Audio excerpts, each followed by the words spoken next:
अल्हम्दुलिल्लाहि रब्बिल आलमीन वस्सलातु वस्सलामु अला अशरफिल अंबिया'i वल मुरसलीन सय्यिदिना व नबिय्यिना व मौलाना मुहम्मद व अला आलिहि व सहबिहि अजमईन अम्मा बाद। क़ाल अल्लाहु तबारक व तआला फ़िल क़ुरआनिल करीम अऊज़ु बिल्लाहि मिनश शैतानिर रजीम बिस्मिल्लाहिर रहमानिर रहीम। अम कुन्तुम शुहदाअ इज़ हदर याक़ूबल मौत इज़ क़ाल लिबनीहि मा तअबुदून मिन बअदी सदक़ल्लाहुल अज़ीम। मोहतरम बुज़ुर्गों, दोस्तों और दीनी व ईमानी भाइयों, आज का ये जलसा जो कुरान करीम की निस्बत पर मुनाक़िद किया जा रहा है, इस जलसे में आपने उस्ताद मोहतरम जनाब मौलाना मोहम्मद इनामुल्लाह साहब की ज़बानी कुरान करीम के ताल्लुक़ से बहुत मुफीद गुफ्तगू समाअत फरमाई। यकीनन कुरान करीम अल्लाह तबारक व तआला की नाजिल करदा आखिरी किताब है और ये यकीनी है और हमारा ईमान और यकीन है कि अब क़यामत तक इंसानों की रहनुमाई के लिए कोई कानून या कोई हिदायत की किताब नाजिल होने वाली नहीं। अब इसी किताब हिदायत पर और इसी किताब कानून पर अमल करके इंसानियत फलाह पा सकती है। अगर इंसानियत को कामयाब होना है, इंसानियत चाहती है कि तरक्की करे, इंसान चाहते हैं कि अमन व सुकून की ज़िंदगी गुजारें और हमारा माशरा एक मिसाली माशरा बन जाए, तो हमें इसी कुरान करीम के क़वानीन को, इसी कुरान करीम के लाए हुए निज़ाम को अपने समाज के अंदर, अपनी सोसाइटी के अंदर लागू करना पड़ेगा। और जब जब हम इस कुरान करीम के निज़ाम से दूर होंगे, तब तब अल्लाह तबारक व तआला की तरफ से कहर हमारे ऊपर नाजिल होगा,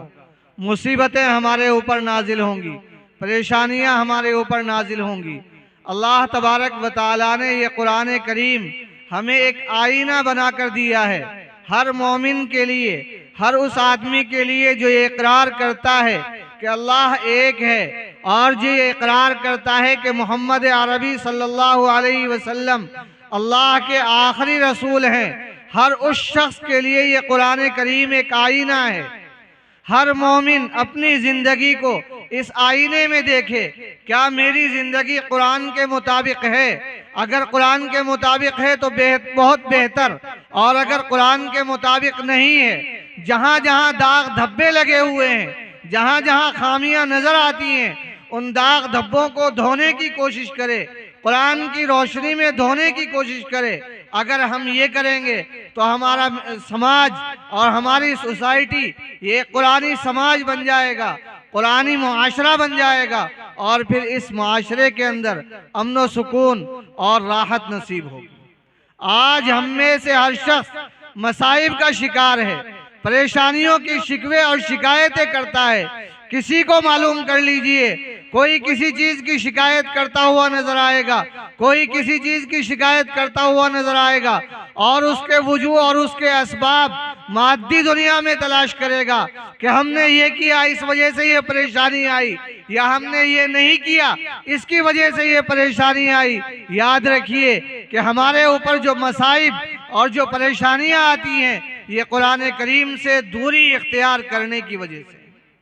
अल्लाह तबारक व तआला के हुक्मों से मुंह मोड़ लेने की वजह से।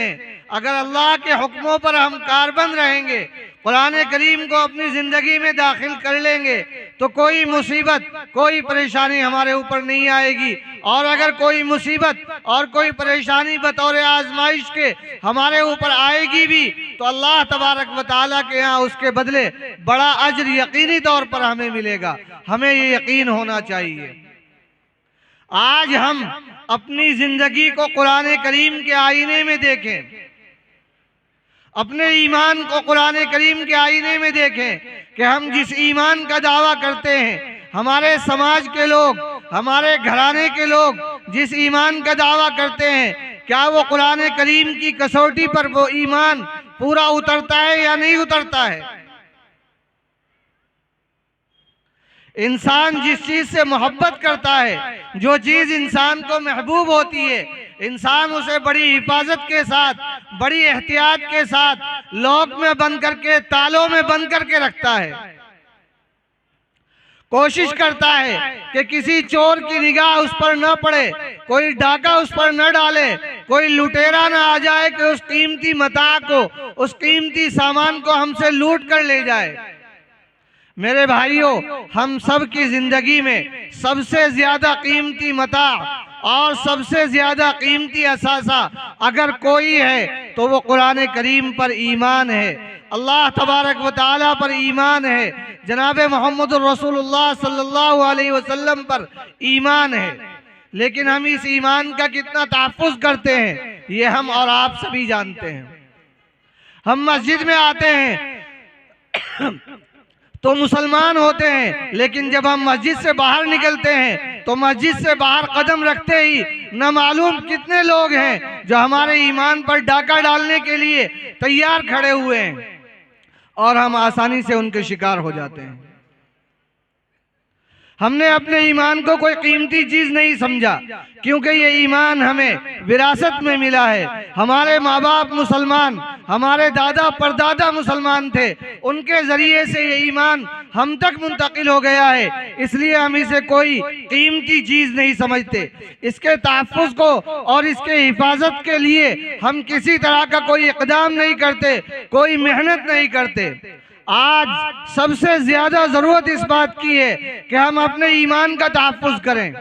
तरह तरह के लुटेरे हैं, कोई मादी एतबार से हमारे ईमान को लूटने की कोशिश करता है, कोई तालीम के नाम पर हमारे ईमान को लूटने की कोशिश करता है, कोई सियासत के नाम पर हमारे ईमान को लूटने की कोशिश करता है, और कोई मामूली मामूली चीज़ों का लालच देकर हमारे ईमान का सौदा करता है। और हम भोले भाले मुसलमान बड़ी आसानी से इन लुटेरों और इन सौदागरों के सौदों के दामे फरेब में फंस जाते हैं और अपने ईमान का सौदा कर लेते हैं। आज हमारी नई नस्ल,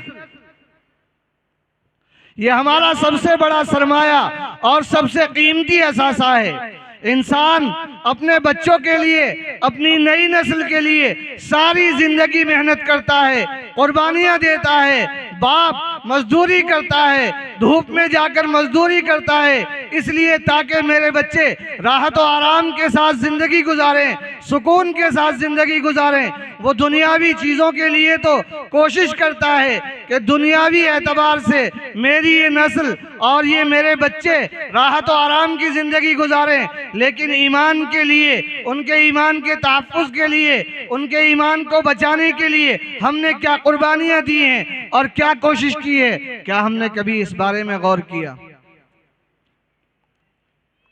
कुरान करीम की एक आयत आपके सामने शुरू में पढ़ी थी, उसमें अल्लाह तबारक व तआला ने अपने एक बरगुज़ीदा पैगंबर हज़रत याकूब अलैहिस्सलातु वस्सलाम का किस्सा बयान किया है। याद रखिए, कुरान करीम किस्सा कहानी की किताब नहीं है कि तसल्ली के लिए अल्लाह तबारक व तआला ने कुछ कौमों के किस्से बयान कर दिए हों ताकि लोगों के लिए तफरीह का सामान फराहम किया जा सके। हरगिज़ ऐसा नहीं, बल्कि अल्लाह तबारक व तआला ने इस कुरान करीम में हज़रात अंबिया के और पिछली कौमों के जो वाक़यात बयान किए हैं वो इसलिए बयान किए हैं ताकि हमें उससे इबरत हासिल हो और हम अपनी ज़िंदगी के अंदर इस्लाह पैदा कर सकें, एक तब्दीली और एक इनक़िलाब पैदा कर सकें।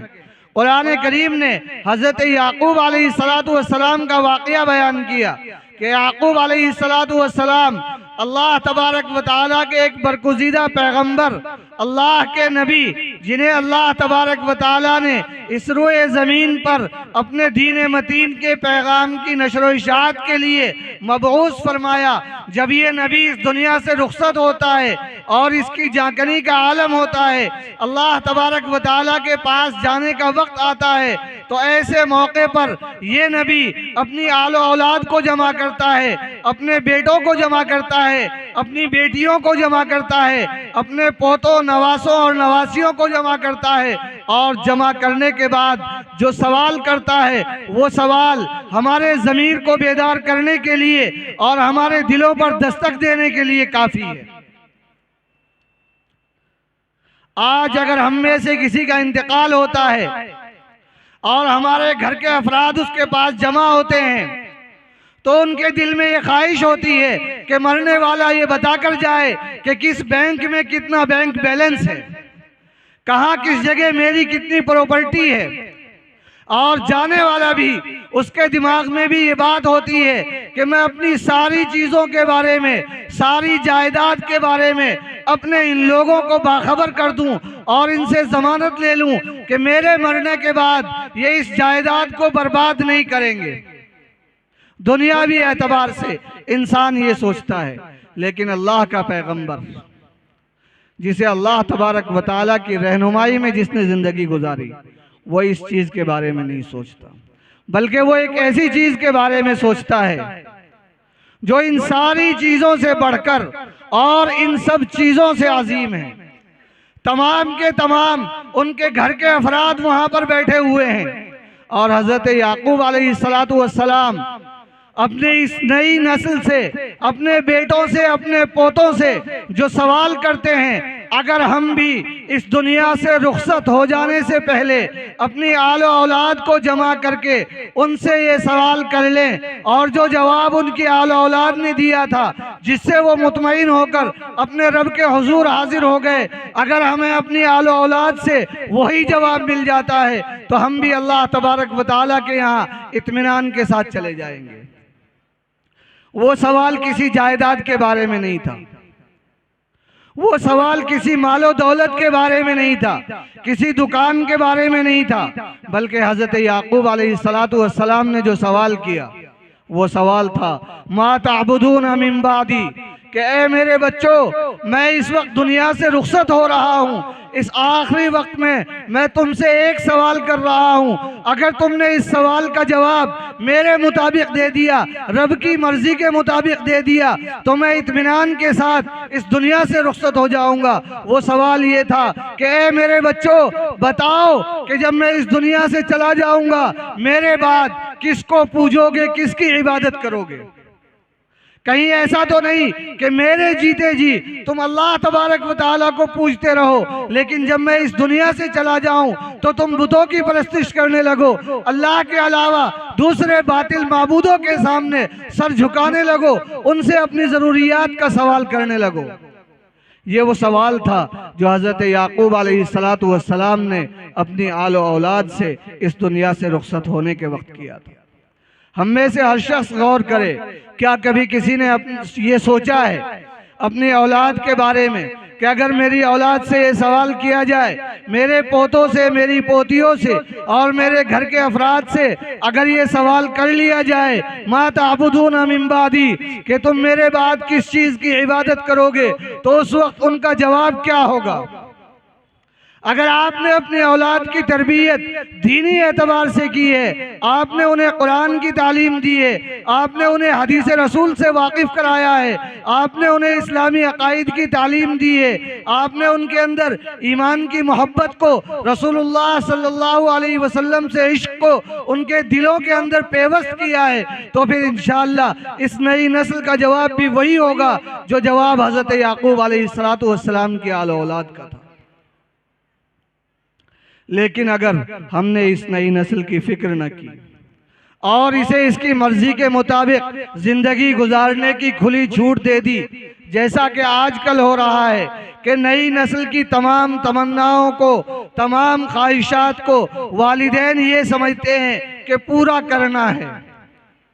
चाहे दीनी एतबार से वो ख्वाहिशात गलत हों, कुरान से टकरा रही हों, हदीस रसूल सल्लल्लाहु अलैहि वसल्लम से टकरा रही हों, उसमें अल्लाह के रसूल सल्लल्लाहु अलैहि वसल्लम की सरासर नाफरमानी हो रही हो, फिर भी हमारे वालिदैन और हमारे बड़े अपने बच्चों की तमाम ख्वाहिशात को पूरा कर देते हैं। तो फिर ये तवक्को न रखिए कि अगर मरते वक्त हमने अपनी औलाद से सवाल किया तो हमारी औलाद हमें वो जवाब देगी जो जवाब सईदना याकूब अलैहिस्सलातु वस्सलाम की औलाद ने उनको दिया था। सईदना याकूब अलैहिस्सलातु वस्सलाम ने अपनी औलाद की तरबियत की थी, उन्हें अल्लाह तबारक व तआला के सामने सर झुकाना सिखाया था, उनका अकीदा अल्लाह तबारक व तआला की ज़ात पर मजबूत किया था, तौहीद उनके दिलों के अंदर बिठाई थी, आखिरत के अकीदे को पुख्ता किया था, मरने के बाद हिसाब व किताब के यकीनी होने को उनके दिलों के अंदर पुख्ता किया था।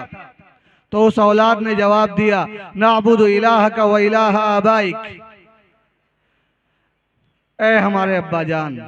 आप मुतमईन हो जाइए, आपने जो रास्ता हमें दिया है हम आपके जाने के बाद उसी रास्ते पर कायम रहेंगे। जिस रब की इबादत करना आपने हमें सिखाया है उसी माबूद की, उसी खालिक की, उसी मालिक की हमें इबादत करते रहेंगे। लेकिन ये उस वक्त होगा जब हम इस मता को, ईमान को अपने लिए सबसे कीमती गर्दानें।